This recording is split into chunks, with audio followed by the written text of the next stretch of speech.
today. Thanks for joining me in this, the third in a short series of videos I'm going to be posting on YouTube in support of my latest release, which is my first fictional novel. The book itself is entitled Sailing Towards the End of the World. It comes in hardback and paperback formats, and you can purchase it from Amazon, from certain other good bookshops, or you can actually purchase a copy from me, which is signed with a personal message of your choice inside. If you'd like to arrange that, just give me a shout out on johnglenhughes@mail.com. In the first video, I talked about the format that the book's going to be released in, and the fact there's going to be no Kindle version, and I gave a rationale for that, which was primarily because I wanted the book to accommodate a compendium of my own hand-drawn pictures, which feature throughout in support of this story. In the second video, I talked about some of what might be perceived in societal norms as the less palatable aspects of content within. In particular, I discussed the small section of eroticism, and I gave my reasoning for that, a brief rationale for why it played a pivotal part in the storyline. Today's video, I'm actually going to be talking about the plot itself. As I said, it's my first novel. It is actually a supernatural horror fictional novel set in the early to mid 17th century. This is an era of bubonic plague rampant throughout Europe, political upheaval, wars breaking out all over the continent. Ultimately, the world's first mega corporation is the VOC. Based in the Netherlands, they operated hand in hand with Dutch royalty and the Dutch Navy. The ships during this epoch roamed the waters of the known world with virtual impunity, meeting slight opposition at times from the Spanish Armada, supported by the Portuguese. In 1643, the VOC want to push the boundaries of the known world, bearing in mind that during this era, much of the world is undiscovered and untamed. They want to push the boundaries and tap into natural resources which are contained within undiscovered lands.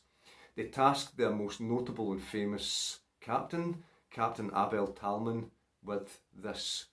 He is to push into the South Seas beyond uncharted waters in pursuing the agenda, the VOC's schema. Shortly after leaving charted waters, the ship is never seen again for the next 2 years, and they are measured as lost at sea. The VOC want to still tap into the resources, and they would like to know what happened to Talman and his company. So another company is formed, notably supported by some key adventurers of the era, one of the most famous of all being Jonathan the Tiger Palmer, an Englishman who's fought in the Dutch War of Independence. What I'm going to do is I'm going to read you what the back of the book says to give you the briefest of outlines in support of what I'm saying about the plot. So, the year is 1645 and the location is Southeast Asia. Renowned psychic adventurer, former soldier and recovered opium addict Jonathan the Tiger Palmer is bereaved and has given up on life. And yet he finds himself on a seemingly impossible search and rescue mission deep in mysterious waters. Ultimately discovering the shocking fate of his predecessors, he faces a stunning final confrontation with an unimaginable prescient horror in a battle for his soul. And that is the plot in a nutshell. The company follow Talman's trail. They follow his waypoints into uncharted waters.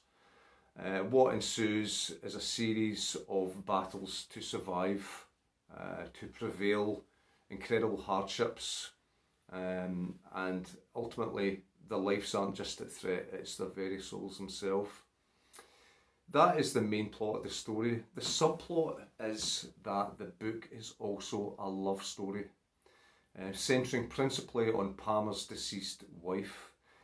Palmer's wife, Elisa, is psychic. Palmer himself is telepathic.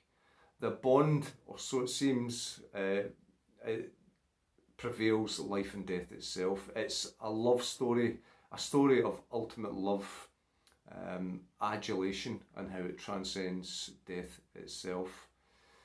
Funnily enough, within the book, most of the main characters, their fuel, their motivation is, when you strip it back to its bare essence, their motivation, their fuel is love.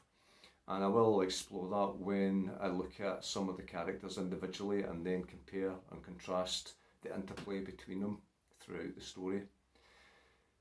That is the brief plot. I don't want any spoilers. I don't want to ruin the book for anyone that's going to buy it. But ultimately, there's quite a few twists and turns.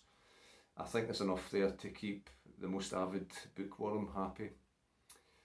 In the next video, I'm going to look at an in-depth analysis on Jonathan the Tiger Palmer, uncover the reasons why he earned the nickname the Tiger, look at his drug addiction, his suicidal tendencies, and explain exactly what has happened to bring him to that place.